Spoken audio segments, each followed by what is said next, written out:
Savoy, hi Savoy. Leave Savoy, check Savoy off. Okay, cool. Hey, good to see everybody. I mean, not see everybody because you guys can't see each other right now and I can't see you, and that's okay. I am recording now, and I will post this on YouTube afterwards. Wow, this hair is out of control, man. I'm gonna need to go to see a barber or something at some point. Anywho, we're talking about evaporation, liquids, vapors, and all those kind of things. I have posted for you guys, I think it's 4 more assignments, and that should take us to the end of the school year.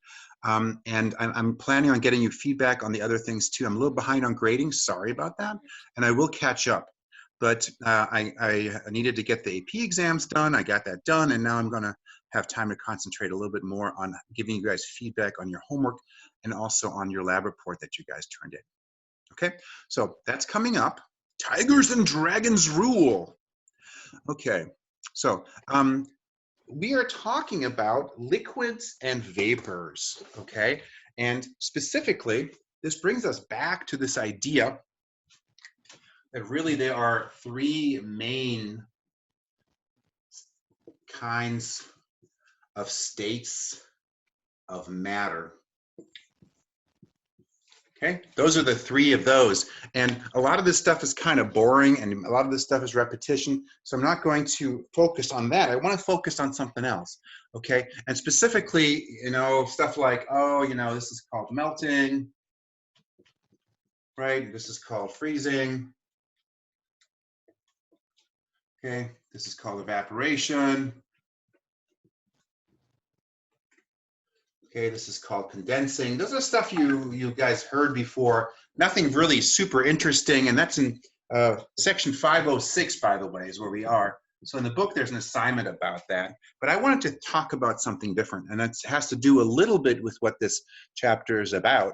But I wanted to focus on the size and shape of things.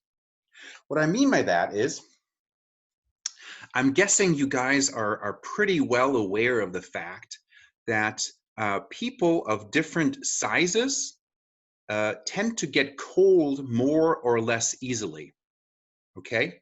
And specifically, I'd like you to think about something. Namely, this is me.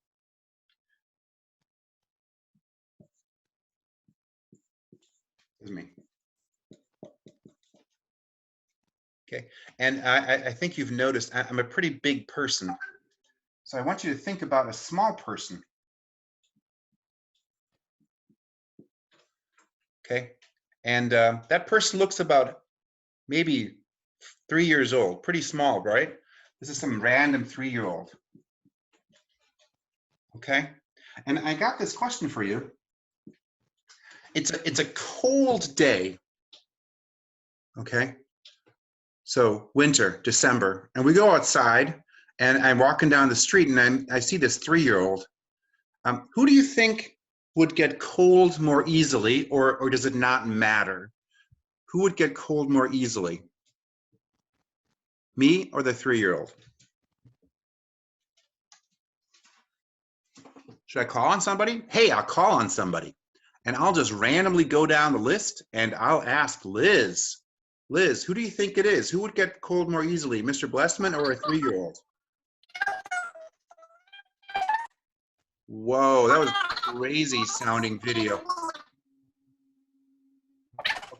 Okay, Liz, I can't understand that. For me, it also sounds pretty weird. It sounded kind of weird, Liz. Yeah. You're having trouble with your video, with your microphone, maybe. Liz, you want to try again?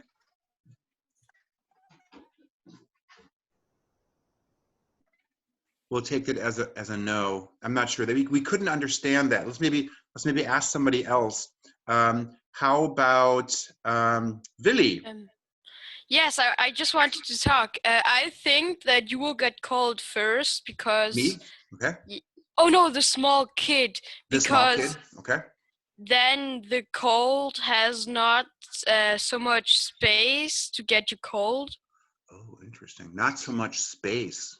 Like for me, I think there's a lot of space. I'm a big guy, right? Look how big I am. Look how big I am. I'm so big. Maybe twice the size as this little person, right?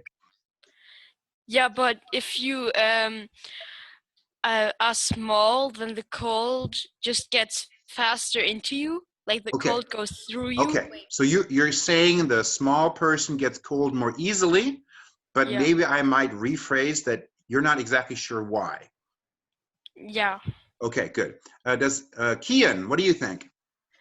Yeah, I think that the cold person would also get cold more easily, Okay. and probably because you have more fat and the cold person is a little bit more skinny. Maybe that's why. Thank you. I will take that in stride. But this is actually a chubby 3-year-old, and kids tend to be kind of chubby. I know I'm kind of chubby too, but kids actually are pretty chubby generally. So let's say this is a chubby 3-year-old. We actually have the same amount of fat relative to our body size. Okay, so this is actually like a little me, you know, like half the height, half the width, and otherwise even has a beard, you know, like a 3-year-old with a beard. It's kind of weird. So everything else is the same. The person is just half the height, half the width. Everything is the same. They even wear glasses. Of course, they're smaller glasses. So how does that change what you think, Kian, or is that still thinking, Yeah, I'm still thinking. you're still thinking that? Okay. Yeah. So if I get the idea correctly, then you guys are saying the small person feels like the small person is going to get cold more easily, but maybe we're not exactly sure why. Is that okay? Yeah. Okay, Yeah. good. So I think our experience does bear that out, right? So if we think about going out for a walk, right? You see parents going out for a walk, and if they have a baby, they like go crazy on it. Like they've got a hat, they got gloves, they got a blanket, they've got a Kinderwagen. It's like totally like, right? And so they're clearly concerned about children getting cold easily. Okay, that's definitely true. You guys know that? You guys have seen that before, right? And even if you think about your experience, okay, even in terms of, you know, gender, you know, men tend to be bigger than women generally, right? And if you think about, do men get cold more easily or women? What tends to be the pattern? Not always true this way, but just from a body size. Larger people, like larger men compared to smaller women, who would get cold more easily from your experience? And maybe you even have that experience with your parents. The Nila? woman, the women, The women get cold more easily. So smaller people do get cold more easily. This is true, and let's think about why. Okay, so that's why we're going to take our two people, and our two people are a little bit difficult to wrap our heads around because we're complicated shaped people. So I'm going to do what a physicist does with this situation and say, let's approximate our people, okay, as like a simple shape. Okay, so we're going to think about, rather than thinking about us being like a normal person shape, okay, I'm going to think about us as a cube. Here's me.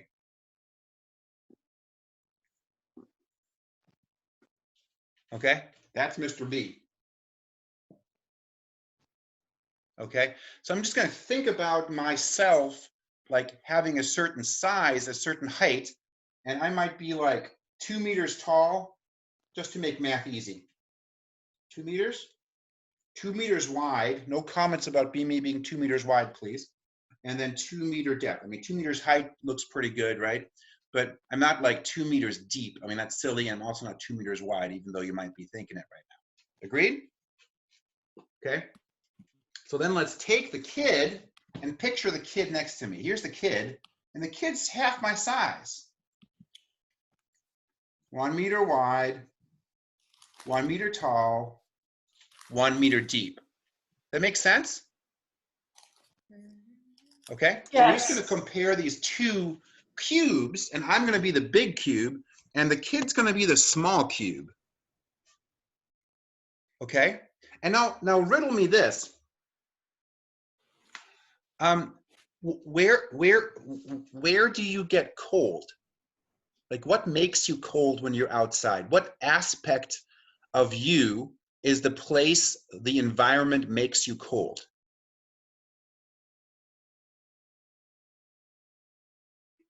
Maybe your face. My face, for example, that's correct. Yeah. Or your feet. My feet, okay.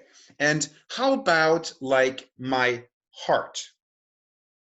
Do I get cold at my heart? And don't make any comments about my grading that it's heartless or something. Just kidding. I Talking about the inside of me. Do you get cold on the outside or on the inside? Where does the environment make you cold? outside. Outside. So on the skin, right? So the skin is where you would get cold. So if we think about me as a 2 meter by 2 meter by 2 meter cube, on the surface is where I would get cold. Does that make sense? Yeah. Yeah.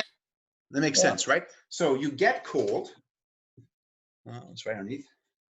Surface area. Well, this doesn't write very well. Let's use a better shift here. You get cold at your surface. Okay, and let's think about how much surface I have compared to the little person. How big is my surface area? You've all had a Würfel, yes, a die. So you know like how many sides there are to a die. How many sides are there to a die? 6. 6, right? So if I think about area of Blessman, it's going to be 6 times the area of one side. And how big is the area of one of these sides of me? Ian? 2 meters. It was 2 meters by 2 meters, right? Did you guys do surface areas in math? Yeah. Like the surface Yeah. area of a square is 2 by 2 before? Make sense? 4 square meters? Yeah. Okay, so Yeah. my surface area would be 24 square meters. That makes sense? That's not Yes. actually my surface area. That's ridiculous. I don't have that much skin, but you get the idea. Okay, but let's think about the little kid. The kid, how much surface area does the kid have? The kid again has 6 sides, right?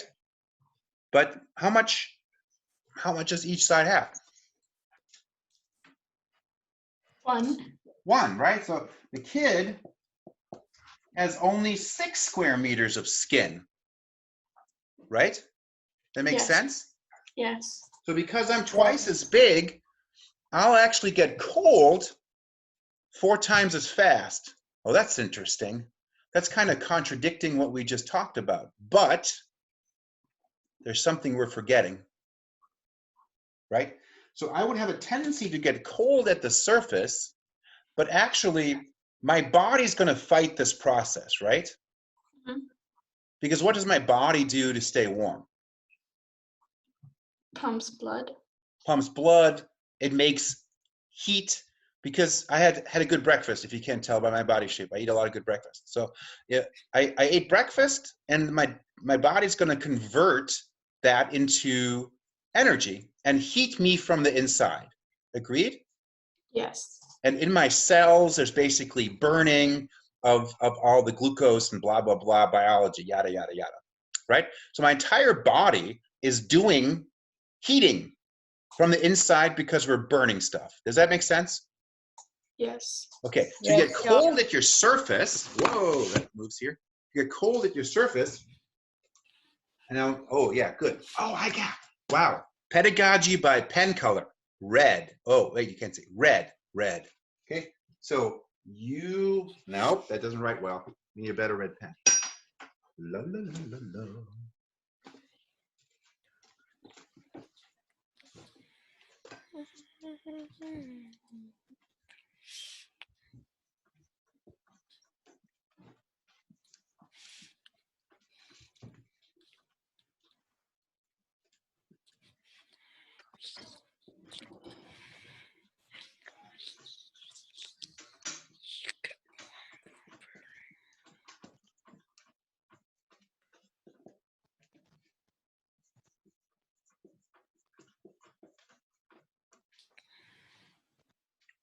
So you get warm from burning food in your whole body volume, right? So I've got cells in my whole body, right? And my cells fill the entire volume of my body. Does that make sense? Yes. Yes, makes sense. Yes. Now let's think about how much volume does my body have? How would you figure out the volume of a cube? You've done this before, I think, in math, but if you haven't done it in math, we did do it for our density lab, so you should feel You pretty familiar put with it in this. water, like you measure how much water there's before, and then Sure, you put could it make a in. displacement. You can throw me in the swimming pool, and that will be kind of fun. You can see how much water splashes out of there. Or if we're given a regular size for the body, we can figure out width times height times depth. We've done this for the blocks for density. Yes, yes?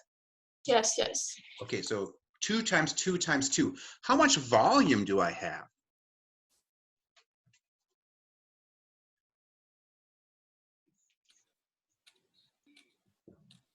Okay, I'll pretend you guys said 8.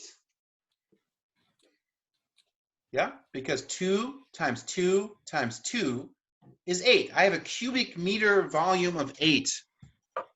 That is nonsense. My cubic volume is much smaller than that. Okay, even though I look gigantic, that's way too big. Okay, that's like I would be like a bus. Okay, but we're just using this as an example. Okay, so my volume in this example would be 8 cubic meters. How about the volume of the kid? Kid has 1 meter side length, height 1 meter, just one, right? So it's 1 cubic meter. Okay, so let's take a look. For the surface area, I have 4 times the surface area.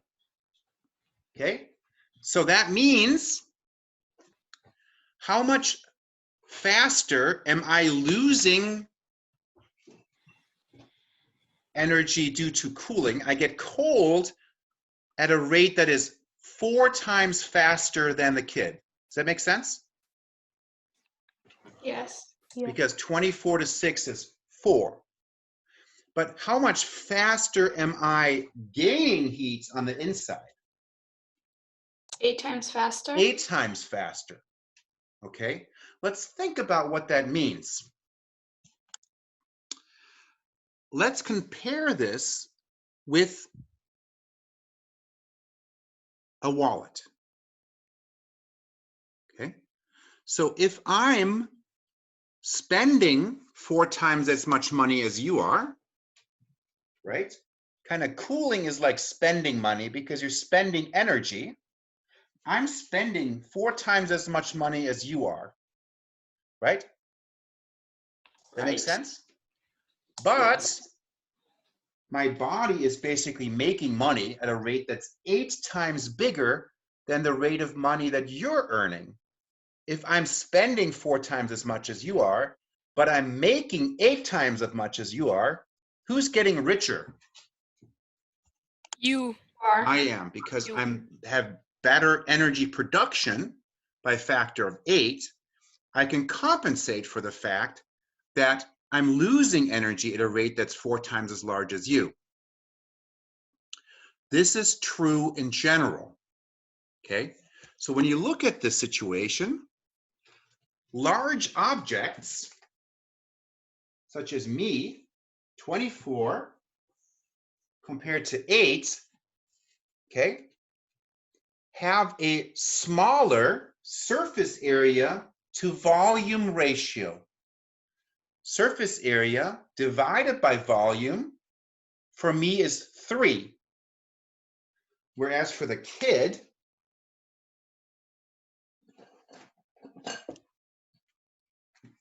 over here,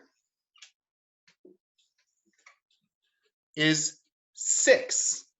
So because the surface area to volume ratio for me is smaller, that means I lose heat more slowly than the kid does, because that ratio is 6.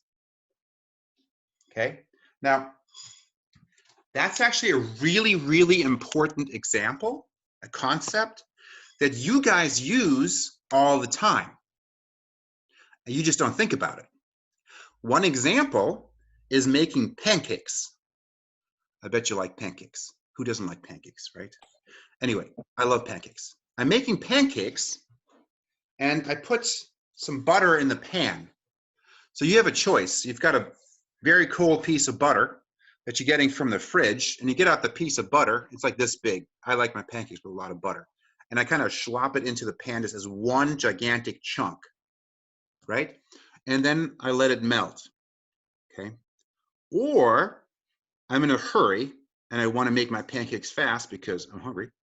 And I take that piece of butter, whoop, there it is, and I cut it up into smaller pieces, okay? And make it into like 8 or 10 pieces. And then I kind of flatten it out a little bit. In which case does the butter melt faster? If I put it in as one big chunk or I put it in as little chunks? Little chunks. Little chunks. Because again, the same idea is that if you have a smaller size, then the rate of heat transfer at the surface is relatively faster, okay? And this goes both ways though, right? It goes both ways, meaning you can have heat go in or heat go out, okay? So we had the example for the kid, right? In the winter, the kid is at a disadvantage to me, right? Because the kid would get cold really easily because heat would leave his body relatively quickly. Whereas for me, relatively slowly, the heat would go out, okay? So in the winter, the kid would have to wrap up in order to make sure that he doesn't get cold as quickly. And this is also what's true, tends to be true again, like men or women, or also, you know, big people like me tend to not get cold as easily in the winter. And that's why even when it's cold, I'm wearing short sleeves, okay? For example, because I don't get cold easily in the winter. Flip side, how about the summer? Okay, you've got kind of a stereotypical image of a big guy on a hot day in your mind. What's the big guy on a hot day doing? Sweating. Sweating like crazy. Because on a hot day, we don't want to retain the heat. Like when it's cold outside, you want to make sure the heat doesn't leave your body so you don't freeze to death. But on a warm day, the heat is trying to get out of your body, but it's not getting out fast enough. So if you're a larger person, you tend to get hot in the summer, okay? All right, so that means larger people tend to be more uncomfortable in the summer, whereas smaller people tend to be more uncomfortable in the winter, assuming you have seasons, okay? And you might be like, whoa, what does that have to do with what we're doing? Well, we're talking about how material transforms from one state into another, melting like the butter, for example, or evaporating. So if you have, for example, an evaporation process, okay, and you want to know how quickly water will evaporate, and you have like a gigantic bucket of water, right? Or you have that gigantic bucket of water split up into smaller containers, which one would evaporate faster? The gigantic bucket of water, like 5 liters in like a Putzeimer, yeah? Or you take those 5 liters and you put them into 10 glasses. Which one will evaporate faster? 10 glasses. The 10 glasses would, exactly. The same concept we just described would apply in that case as well. Okay? So I hope that made sense. This concept of surface area to volume ratio is actually really important. It transfers over for a lot of different concepts. I have assigned the homework for you guys, and please take a look, and this does apply to that. We're in section 506, and I've got like the rest of the semester laid out for you guys. So as I mentioned before, work on those, and then I'll see you guys on next Monday. Wait, no, next Monday is Memorial Day, so not next Monday. So I'll see if I can meet with you guys next week, but we might have to wait for the week after that, but I'll be in contact via Google Classroom. Okay, so nice hanging out with you guys. I'm going to stop the recording now, and it is now